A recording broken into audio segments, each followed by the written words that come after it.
7 de setembro de 1922, durante a comemoração do centenário da independência, brasileiros ouviam pela primeira vez o que seria uma transmissão de rádio.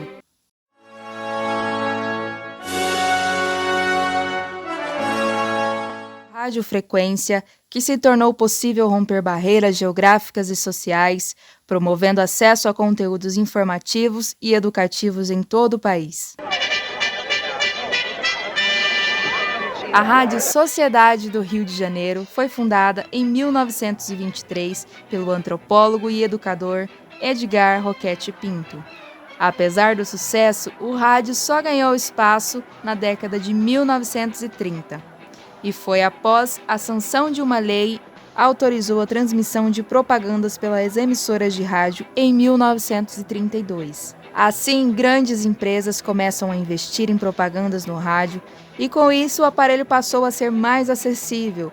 Músicas populares e os programas de entretenimento, como radionovela, foram ganhando espaço. Na década de 1950, o rádio viveu a Era de Ouro. E é aqui que entram os nossos personagens, aqueles que viveram o que é considerada a melhor época da história do rádio. E eu sou Jaine Santana e este é o Unicast, um podcast experimental desenvolvido por alunos da disciplina de jornalismo e mídia sonora. Juntamente com os meus colegas Lescar, Ilgner, Arlânio e Julian, estaremos com vocês até o fim deste episódio. Então, o rádio para mim era informação. Quando ouvia notícia, para mim era muito importante, porque a gente rodava muito, viajava muito, então, e conseguia a informação nos noticiários. E música, adorava ouvir música. Esse que você acabou de ouvir é o Luciano Artioli. Nascido em 1962, hoje com 60 anos, relembra as emoções vividas pelas estradas, coisas que ficam marcadas para sempre em sua memória. Eu trabalhei com caminhão desde muito novo e tinha um namorado de uma tia, 19 anos, e eu com 16 para 17 eu já estava viajando com caminhão. E eu ouvi Zé Ramalho, a gente fazia São Paulo-Belém. E eu ouvi Zé Ramalho primeiro no Belém, naquela região, Imperatriz, no Maranhão, na BR-153. Depois eu comecei a ouvir Zé Ramalho em São Paulo, no Rio. A gente ligava o rádio e ouvia ele lançando a Borraia, as músicas dele. Mas primeiro eu ouvi Zé Ramalho no Belém, Imperatriz, no Maranhão, para depois ouvir São Paulo e Rio de Janeiro. Isso me veio a lembrança. Eu sou de São Paulo. Em São Paulo você tem que ter algumas informações, principalmente de fluxo e contrafluxo, de acidentes em marginal, o trânsito mais carregado. E a rádio sempre me trouxe esse favorecimento. Ela nunca me deixou na mão. E tinha um programa na rádio, isso já na adolescência voltando um pouquinho, que era da Bandeirantes, que tem um bordão que eu guardei na minha lembrança até hoje. É um bordão que eles falavam toda vez que se começava a programação. Era mais ou menos assim. Primeira hora. Ouvinte fiel, Eduardo estava sempre atento às informações de trânsito da capital paulista, pois para ele era muito importante estar bem informado antes mesmo de sair de casa. E a lembrança que eu tenho de rádio é uma lembrança muito boa mesmo, porque era um rádiozinho eles eram de tauba, né? Aí tinha uns botões, a gente colocava em cima de uma mesa e ficava tocando. Era de pilha, né? Não tinha energia nessa época, não tinha energia, era só negocinho de pilha mesmo. E tocava aquela música bonita, né? Tinha uma enraiga mesmo, né? Era Garanhuns, era muitos cantos, né? Muitas cidadezinhas que tinha rádio. Aí passava aquelas músicas, né? Tinha aquele locutor passando aquelas músicas bonitas, a gente mesmo fazia pedido.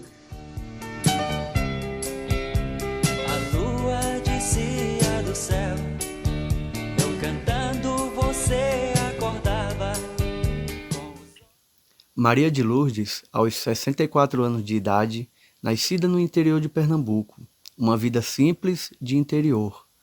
Ouvia as músicas caipiras e músicas sertanejas, sem deixar de ouvir informações e notícias, nos mantendo sempre bem informado. Um pequeno objeto, mas que guarda lembranças inesquecíveis. Não é de hoje que a música sertaneja tem o seu lugar de destaque no Brasil. O gênero musical foi trazido pelos colonizadores portugueses. Os jesuítas utilizavam a música na catequização dos índios e também em celebrações religiosas. O estilo musical continuou crescendo e passou a ganhar mais espaço, principalmente no rádio. E o negócio de rádio eu ouvia desde 64, 65 por aí. E os meus programas preferidos eram sertanejo. Por exemplo, a rádio que eu mais ouvia no início era a Nacional de São Paulo, com Edgar de Souza, o locutor da época, Tupi, também de São Paulo, Clube de Goiânia, Brasil Central, Nacional da Amazônia, principalmente que tinha as novelas que eu gostava muito, com a Temisa Azevedo, Tia Leninha, Paulo Torres, José Neri, Maurício Fares, assim por diante.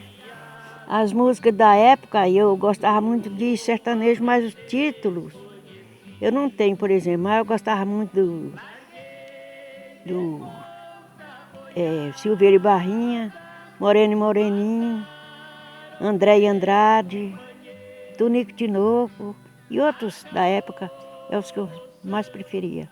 Liesina Vieira, aos 80 anos de idade, nos deixa clara sua afeição ao rádio, como quem viveu a vida toda no interior de uma pequena e pacata cidade, tendo o rádio como companheiro nas madrugadas, ao ver o sol nascer, o cantar do galo e ouvindo o bom e velho companheiro, acompanhada sempre de um bom café passado no coador de pano.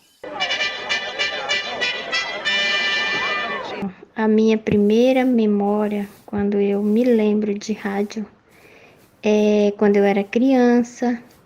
Eu gostava muito de varrer os terreiros na casa dos meus pais. E eu estava sempre com um radinho de pilha na forquilha do pé de manga. E o que é mais interessante, mais engraçado, é que sempre que tocava uma música assim bem bonita, boa para dançar, eu esquecia que estava varrendo o terreiro e começava a rodopiar com a vassoura. Venha de onde vier, seja como for. Raimunda, minha mãe, hoje com 51 anos, mora em Tangará da Serra. Mas 30 anos atrás a realidade era outra. Ela, então uma garotinha no interior do Maranhão que, antes do casamento precoce que viria mudar os rumos da sua vida, gostava de varrer o terreno na companhia do amigo inseparável, o radinho de pilha. Quantos outros ilustres brasileiros, assim como a minha mãe, também não desbravaram o coração do país na companhia do radinho a tiracolo? Uma coisa, então, fica para reflexão, para a posteridade. Rádio é e sempre vai ser memória. E depois de conhecer um pouco da história dos nossos personagens, de suas vivências com o nosso companheiro de todos os dias, vale parar um pouco para pensar, por que o rádio conseguiu conquistar uma legião de admiradores?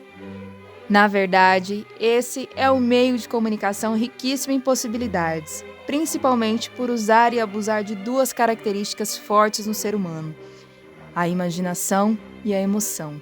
A música, a locução, os efeitos sonoros, eles são capazes de criar imaginação a cada um dos nossos ouvintes. Não é à toa que nos emocionamos, nos divertimos, nos indignamos e, por fim, nos envolvemos com o dia a dia do rádio. Agradeço a você ouvinte que esteve até aqui comigo. Eu sou Jaine Santana e este foi o Unicast, Memórias do Rádio.